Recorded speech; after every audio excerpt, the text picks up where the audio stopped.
ನಮಸ್ಕಾರ, ನಾನು ಕಿರಣ್. ಸಂಸದ ಪ್ರಜ್ವಲ್ ರೇವಣ್ಣ ವಿರುದ್ಧ ಲೈಂಗಿಕ ಕಿರುಕುಳ ಅತ್ಯಾಚಾರ ಪ್ರಕರಣ ದಾಖಲಾಗಿ 34 ದಿನಗಳ ನಂತರ ಜರ್ಮನಿಯಿಂದ ಪ್ರಜ್ವಲ್ ರೇವಣ್ಣ ನಿನ್ನೆ ಮಧ್ಯರಾತ್ರಿ ಬೆಂಗಳೂರಿಗೆ ಆಗಮಿಸ್ತಾರೆ. ಏರ್ಪೋರ್ಟ್ನಲ್ಲಿ ಇಮಿಗ್ರೇಷನ್ ಅಧಿಕಾರಿಗಳು ಪ್ರಜ್ವಲ್ ರೇವಣ್ಣನ ಕಸ್ಟಡಿಗೆ ತಗೋತಾರೆ. ನಂತರ SIT ಅಧಿಕಾರಿಗಳಿಗೆ ಇಮಿಗ್ರೇಷನ್ ಅಧಿಕಾರಿಗಳು ಹ್ಯಾಂಡ್ ಓವರ್ ಮಾಡ್ತಾರೆ. ಇನ್ನು SIT ಅಧಿಕಾರಿಗಳು ಪ್ರಜ್ವಲ್ ರೇವಣ್ಣನ ವಶಕ್ಕೆ ಪಡೆದು ನೇರವಾಗಿ ಅವರ ಕಚೇರಿಗೆ ಮಧ್ಯರಾತ್ರಿನೇ ಆಗಮಿಸ್ತಾರೆ. ಅರೆಸ್ಟ್ ಪ್ರೊಸೀಜರನ್ನು ಮುಗಿಸ್ತಾರೆ. ವಿಚಾರಣೆ ಆರಂಭಿಸಬೇಕು ಅಂದಾಗ ಪ್ರಜ್ವಲ್ ರೇವಣ್ಣ ನಾನು ಟಯರ್ಡ್ ಆಗಿದ್ದೀನಿ, ನನಗೆ ರೆಸ್ಟ್ ಬೇಕು ಅಂತ ನಿದ್ದೆಗೆ ಜಾರ್ತಾನೆ. ಬೆಳಗ್ಗೆ ಎದ್ದು ಮತ್ತೆ SIT ಅಧಿಕಾರಿಗಳು ಆತನನ್ನು ವಿಚಾರಣೆ ಮಾಡಿದಾಗ ಯಾವುದೇ ರೀತಿಯ ಸಹಕಾರವನ್ನು ಕೊಡೋದಿಲ್ಲ.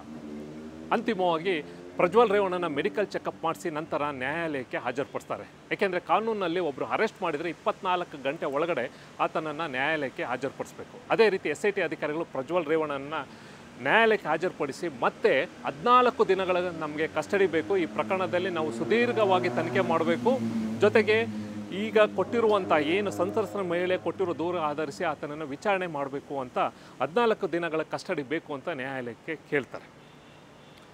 ಇನ್ನು ಪ್ರಜ್ವಲ್ ರೇವಣ್ಣ ಪರ ವಕೀಲರು ಕೂಡ ಯಾವುದೇ ರೀತಿಯ ತನಿಖೆಯಲ್ಲಿ ಈಗಾಗಲೇ ಈ ಒಂದು ಪ್ರಕರಣದಲ್ಲಿ ಅಂಥ ತನಿಖೆ 14 ದಿನ ಕೊಡುವಂಥ ಅವಶ್ಯಕತೆ ಇಲ್ಲ, ಒಂದಿನ ಸಾಕು ಅನ್ನೋದು ಅವರ ವಾದವಾಗಿರುತ್ತೆ.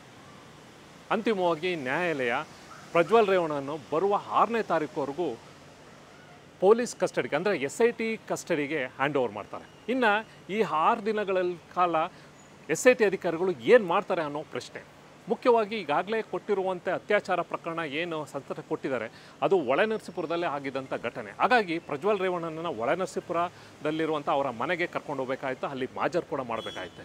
ಇನ್ನು ಉಳಿದಂತೆ ಏನೇನು ಎವಿಡೆನ್ಸ್ ಇಲ್ಲಿವರೆಗೂ ಕೂಡ ಕಳೆದ 1 ತಿಂಗಳಿಂದ SIT ಅಧಿಕಾರಿಗಳು ಈ ಪ್ರಕರಣಕ್ಕೆ ಸಂಬಂಧಪಟ್ಟಂತೆ ಮಾಡಿದರೋ ಅದನ್ನೆಲ್ಲವೂ ಕೂಡ ವಿಚಾರಣೆ ಮಾಡಬೇಕಾಯ್ತು. ಆತನ ಮೊಬೈಲ್ ಕೂಡ ಸೀಸ್ ಮಾಡಬೇಕಾಗುತ್ತೆ. ಇನ್ನೂ ಕೂಡ ಸ್ಪಾಟ್ ವಿಸಿಟ್ ಮಾಡಿ ಮಾಜರನ್ನು ಮಾಡಿ ಅಂತಿಮವಾಗಿ ಕೆಲವೊಂದು ಸಾಕ್ಷ್ಯಾಧಾರಗಳನ್ನು ತಗೋಬೇಕಾಗುತ್ತೆ. ಜೊತೆಗೆ ಆತನನ್ನು ಕೂಡ ವಿಚಾರಣೆಗೆ ಒಳಪಡಿಸ್ಬೇಕಾಗುತ್ತೆ.